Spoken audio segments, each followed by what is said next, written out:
Hai teman-teman, Assalamualaikum warahmatullahi wabarakatuh. Kami dari kelompok 7 yang beranggotakan Astari Rukmana dan Ervita Anggra ini akan memberikan sedikit video penjelasan. Ayo, penjelasannya tentang apa ya? Yuk kita simak video berikut ini. Yap, benar sekali. Video kali ini akan menjelaskan tentang salah satu film hewan invertebrata, yaitu dari film Moluska. Mari kita simak ya teman-teman.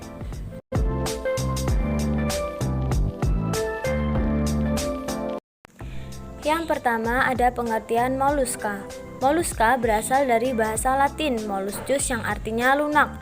Moluska adalah hewan invertebrata terbesar kedua setelah arthropoda. Namun tidak semua hewan moluska bertubuh lunak. Ada yang menyekresikan cangkang pelindung keras yang terbuat dari kalsium karbonat. Sedangkan habitatnya ada yang di darat, sungai, pantai, hingga laut. Selanjutnya, ada ciri-ciri moluska. Yang pertama, merupakan hewan multiseluler yang tidak mempunyai tulang belakang. Yang kedua, habitatnya di air maupun di darat. Yang ketiga, merupakan hewan triploblastik coelomata. Yang keempat, struktur tubuhnya simetri bilateral. Yang kelima, tubuhnya terdiri dari kaki, massa visceral, dan mantel. Yang keenam, memiliki sistem syaraf berupa cincin syaraf. Yang ketujuh, organ ekskresi berupa nefridia. Yang kedelapan, memiliki radula atau lidah bergigi. Yang kesembilan, hidupnya secara heterotrof. Dan yang terakhir, reproduksinya secara hermafrodit. Selanjutnya ada struktur tubuh moluska. Yang pertama, struktur tubuh moluska terdapat mantel. Mantel sarung pembungkus bagian yang lunak dan melapisi rongga mantel. Yang kedua, moluska adalah coelomata yang mempunyai 3 bagian tubuh, yaitu kaki, massa visceral, dan mantel. Tetapi ada juga yang memiliki cangkang. Yang ketiga, banyak hewan moluska memiliki mantel. Mantel membentang melebihi massa visceral yang menghasilkan sebuah ruang terisi air yang menampung insang, anus, dan pori-pori ekskresi. Sistem syaraf moluska terdiri dari cincin syaraf yang mengelilingi esofagus dengan serabut saraf yang melebar. Moluska memiliki alat sistem pencernaan yang sempurna, yang terdiri dari mulut, esofagus, lambung, usus, dan anus.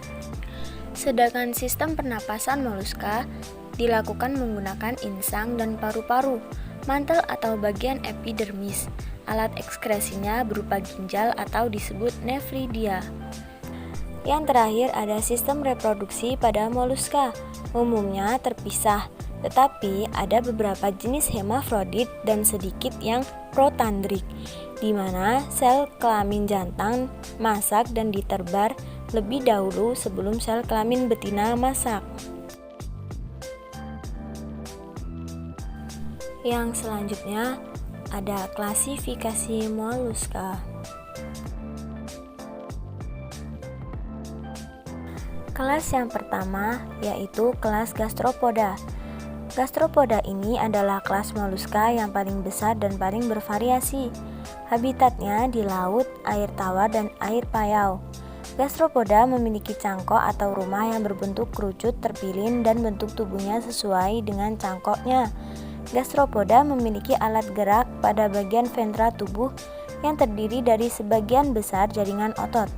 Ada beberapa jenis gastropoda yang memiliki gigi perut untuk mencari makanan, sedangkan saluran pencernaan pada gastropoda terdiri dari rongga mulut, faring, esofagus, tembolok, lambung, intestin, rektum, dan anus. Sistem reproduksinya yaitu hewan hermafrodit, tetapi tidak melakukan perkawinan sendiri. Nah, ini salah satu contoh kelas gastropoda.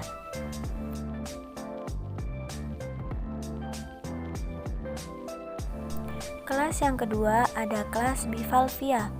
Bivalvia merupakan hewan yang memiliki 2 cangkang kerangkap, di mana hewan itu ada di antara kedua cangkang tersebut. Bivalvia disebut sebagai hewan berkaki pipih. Alat pencernaan pada bivalvia yaitu mulut yang terdiri dari palpus, di mana zat hara yang diteruskan ke mulut dan kerongkongan berbulu getar dan berakhir di perut. Partikel makanan yang berukuran besar dibawa ke usus, sedangkan zat hara lainnya diteruskan ke tabung pencernaan. Sistem reproduksi bivalvia terletak pada daerah dekat kaki, dan alat itu terdiri dari satu berkas saluran yang terbuka menyebelah saluran ginjal. Spermatozoa dikeluarkan melalui sifon ventral dari hewan jantan, sedangkan sel telur dilepas melalui lubang dekat ginjal. Berikut ini contoh dari kelas bivalvia. Di kelas yang ketiga, ada kelas Cephalopoda, moluska yang tidak memiliki cangkang kecuali Nautilus dan hidup di lautan. Bernapas dengan insang, memiliki kepala dan kaki, tidak memiliki alat indera. Saluran pencernaan Cephalopoda terdiri atas rongga mulut, faring, esofagus, lambung, sekum, intestin, rektum, dan anus. Memiliki sel kelamin yang terpisah. Saluran gonad terletak di rongga mantel dekat anus. Berikut ini salah satu contoh dari kelas Cephalopoda.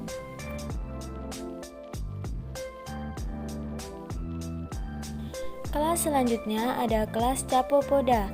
Kelas Chapopoda ini hidup di laut dengan cara membenamkan tubuhnya ke dalam pasir atau lumpur dasar lautan. Tonjolkan sedikit bagian ujung cangkangnya. Si Chapopoda memiliki tentakel dan radula yang mereka gunakan untuk memakan foraminifera atau organisme bersel tunggal. Tubuhnya bulat memanjang dengan cangkang yang seperti tanduk atau gading.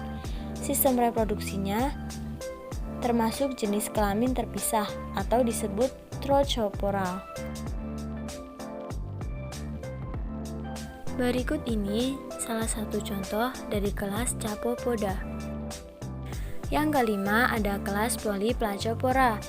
Polyplacophora memiliki bentuk tubuh primitif, yaitu tubuhnya gepeng. Mulut dan anusnya terletak pada ujung yang berlawanan. Pada bagian kepala terdapat mulut yang belum sempurna, tidak mempunyai tentakel dan tidak mempunyai mata. Sistem syaraf terdiri atas cincin syaraf yang mengelilingi mulut dan dua pasang jala syaraf yang menuju ke bagian ventral.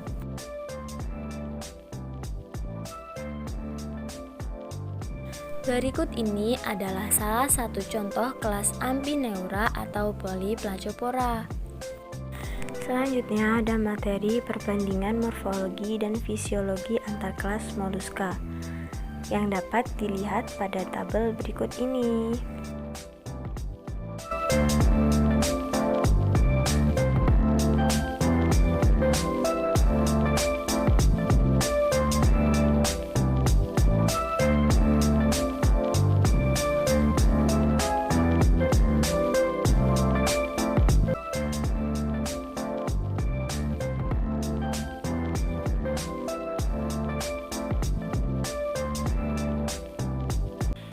Terakhir ada hubungan moluska dengan manusia.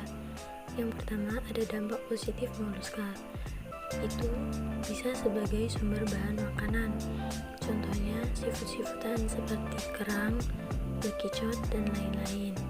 Nah, yang kedua sebagai bahan bangunan, itu dari cangkangnya. Dan yang ketiga sebagai aksesoris. Tetapi ada juga dampak negatifnya, yaitu dapat merusak tanaman. Contohnya saja keong di sawah.